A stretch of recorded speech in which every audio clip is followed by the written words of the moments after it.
সহবাসের পরে মেয়েদের জন্য ফরজ গোসল না করে ঘরের কাজকাম, রান্না বাড়া ইত্যাদি করা, বাচ্চাকে দুধ খাওয়ানো, এগুলো জায়েজ আছে নাকি না জায়েজ? গোসল ফরজ হওয়া অবস্থায় গোসল না করার আগ পর্যন্ত কয়েকটা কাজ করা নিষেধ। 1, নামাজ পড়া নিষেধ। 2, তওয়াফ করা নিষেধ। 3, মসজিদে অবস্থান করা নিষেধ। 4, কোরআন স্পর্শ করা নিষেধ। 5, কোরআন পড়া নিষেধ। এই 5টি কাজ ছাড়া আর কোনো কাজ কিনা নিষেধ না।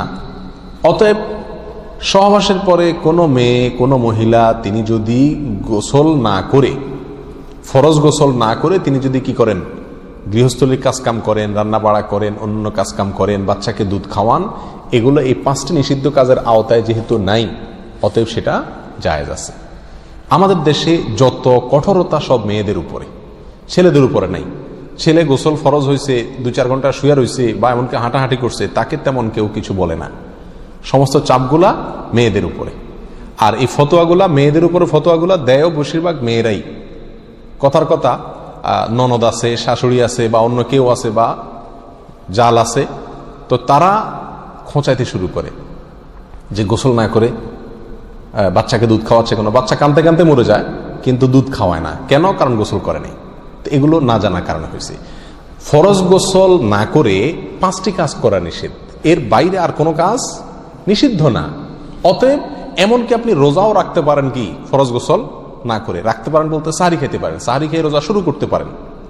তাহলে আপনি বাচ্চাকে দুধ খাওয়াতে পারবেন না, কে বলেছে? বাসায় কাজ করতে পারবেন না, কে বলেছে? তবে হ্যাঁ, যদি আপনি ফরজ গোসল একটু দেরিতে করতে চান কোনো কারণে, তাহলে সেক্ষেত্রে অন্যান্য কাজকামের সুবিধার জন্য ওযু করে নেওয়া উত্তম। সহিহ মুসলিমের এক হাদিসে আসছে, নবী আলাইহিস সালাম গোসল ফরজ হলে ওই অবস্থায় যদি কেউ ঘুমাইতে চায়, শুয়ে থাকতে চায়, অথবা অন্য কোনো কাজ করতে চায়, তাহলে তাকে ওযু করে নেওয়ার পরামর্শ দিয়েছেন। অতএব ওযু করে নিয়ে এরপর অন্যান্য কাজ করা উত্তম। এর বাইরে ওযু ছাড়া যে সে কিছু করতে পারবে না, ব্যাপারটা এরকম না। একবার আবু হুরায়রা রাদিয়াল্লাহু তাআলা আনহু, তার সাথে নবী আলাইহিস সালামের দেখা হয়েছে কোনো এক রাস্তায়, এই অবস্থায় যে তার গোসল ফরজ হয়েছিল। তো আবু হুরায়রা রাদিয়াল্লাহু তাআলা রাসূলুল্লাহ সাল্লাল্লাহু আলাইহি ওয়াসাল্লামকে দেখে এড়াইয়া চলে গেছেন, একরকম পালায়া চলে যাওয়ার মতো, যায় তাড়াতাড়ি করে গোসল টোসল করে তারপরে আসলেন। নবী আলাইহিস সালাম জিজ্ঞাসা করলেন, আবু হুরায়রা তুমি কই গেছিলা, তোমার দেখলাম? বলে, ইয়া রাসূলুল্লাহ, আমার গোসল ফরজ হয়েছিল, তো আমি আপনার সঙ্গে বসবো, সময় দেব, ফরজ গোসল অবস্থায় আমার কাছে জিনিসটা অপছন্দ লাগলো, নাপাক অবস্থায় ভাবে থাক, আপনার সাথে সাক্ষাৎ করব। তখন নবী আলাইহিস সালাম বলেছেন, সুবহানাল্লাহ, মুমিন আবার নাপাক হয় নাকি? অর্থাৎ এটা তো একেবারে তোমার পুরো বডি নাপাক হয়ে গেছে, টাচ করলে আমি নাপাক হয়ে যাবে, ব্যাপারটা তো এরকম না, তুমি এটাকে এত কঠিনভাবে নিয়েছো কেন? তাহলে এই সব হাদিসগুলোকে সামনে রাখলে মোটামুটি পরিষ্কার হয়ে যায়। আমাদের আয়েশা রাদিয়াল্লাহু তাআলা আনহা থেকে এক হাদিসে আসছে, তাকে জিজ্ঞাসা করা হয়েছিল যে নবী আলাইহিস সালাম গোসল ফরজ হলে তিনি ঘুমাতেন কিনা, তিনি বলেছেন হ্যাঁ ঘুমাতেন। কোন কোন বর্ণনা আসছে ওযু করা ছাড়াও ঘুমাতেন। তাহলে বোঝা গেল ওযু করে নিয়ে ঘুমানো, ওযু করে নিয়ে কাজ কাম করা উত্তম, কিন্তু আপনি যদি নাও করেন তাতে কি হবে না, কোনো গুনাহ এতে হবে না। আল্লাহু আ'লাম। এরপরে প্রশ্ন হলো, মহিলাদের গোসল ফরজ হওয়ার পরও যদি বাসায় কাজ করতে পারে, তাহলে পুরুষরা কি গোসল ফরজ অবস্থায় বাসার বাইরে যেতে পারবে? ভাই, শরীয়তের মাসআলা পুরুষ এবং মহিলা এক্ষেত্রে কারোর জন্য আলাদা না, সবার জন্য এক। আমাদের দেশে গোসল ফরজ অবস্থা মহিলারা বাসার কাজ কাম করালে, বাচ্চাকে দুধ খাওয়াইলে, অনেক মহিলারা আছে বলে যে ফরজ গোসল অবস্থা এগুলো করা ঠিক না, কিন্তু পুরুষটা টং টং করে ঘুরে বেড়ায়, তার বিরুদ্ধে কোনো ফতোয়া নেই। এগুলা অনুচিত কাজ। মনে রাখবেন, গোসল ফরজ হলে দেরি না করে খুব তাড়াতাড়ি গোসল করে ফেলতে হয়, এটাই হলো শরিয়ার নির্দেশ। গোসল ফরজ অবস্থা বেশি সময় থাকা উচিত না।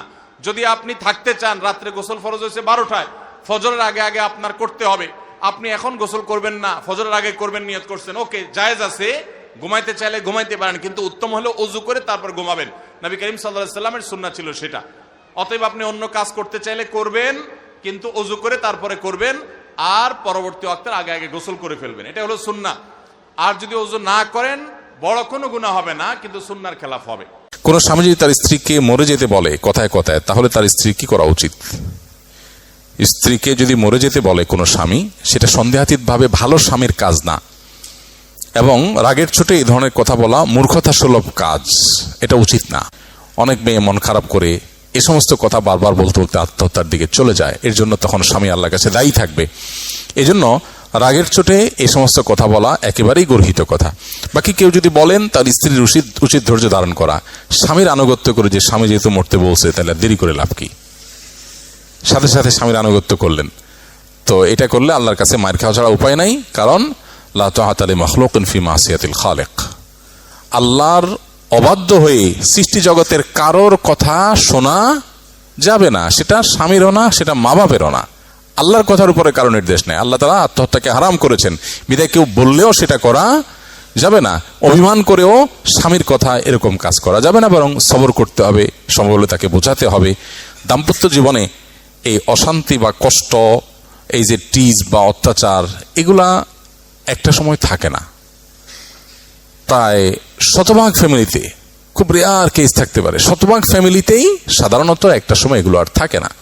যে স্বামীটা এত কষ্ট দিচ্ছে, এই স্বামীটাই এক সময় হয় ফেরেশতা হয়ে যায়, আর না হলে দমে যায়, আর না হলে থেমে যায়, কোনো না কোনো ভাবে হবেই। আর যদি নাও থামে, মৃত্যু পর্যন্ত আপনি এর কষ্ট সহ্যই করে গেলেন, তো আখেরাত তো আছে, সেখানে তো আর সে আপনাকে কষ্ট দিতে পারবে না, সেখানে তো কষ্টের বিচার হবে, সেখানে তো আপনি ঠিকই বিনিময় পাবেন।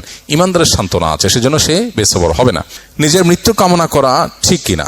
না, নিজের মৃত্যু কামনা করা ঠিক না। নবী করিম সাল্লাল্লাহু আলাইহি ওয়াসাল্লাম পরিষ্কার ভাবে নিষেধ করেছেন, তোমরা মৃত্যু কামনা করবে না। এজন্য মানুষ নিজের মৃত্যু কামনা করবে না। নবী সাল্লাল্লাহু আলাইহি ওয়াসাল্লাম বলেছেন, লা তাতামান্নাউ লিকা আল আদু ওয়াসআলুল্লাহ আল আফিয়া, তোমরা শত্রুর সাক্ষাৎ কামনা করবা না, আল্লাহর কাছে প্রশান্তি চাইবা সবসময়। মৃত্যু কামনা করা নিষেধ ইমানদারের জন্য। আত্মহত্যা যেরকম হারাম, মৃত্যু চাওয়াটাও ইমানদারের জন্য জায়েজ নাই। নবী করিম সাল্লাল্লাহু আলাইহি ওয়াসাল্লামের দোয়া ছিল অত্যন্ত চমৎকার। তিনি দোয়া করেছেন, আল্লাহুম্মা আহিনি মা কানাতিল হায়াতু জিয়াদাতুল লি ফি খাইর, আল্লাহ আমাকে ততদিন বাঁচিয়ে রাখে যতদিন বেঁচে থাকাটা আমার জন্য কল্যাণের।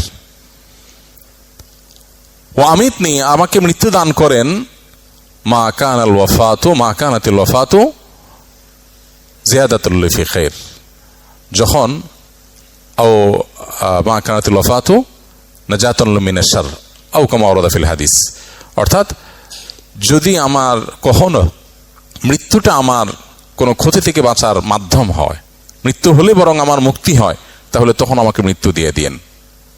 আছে না যে না মরে বেঁচে থাকলে তিলে তিলে নষ্ট হলো, কষ্ট হলো, নানান ফিতনার মধ্যে পতিত হলো।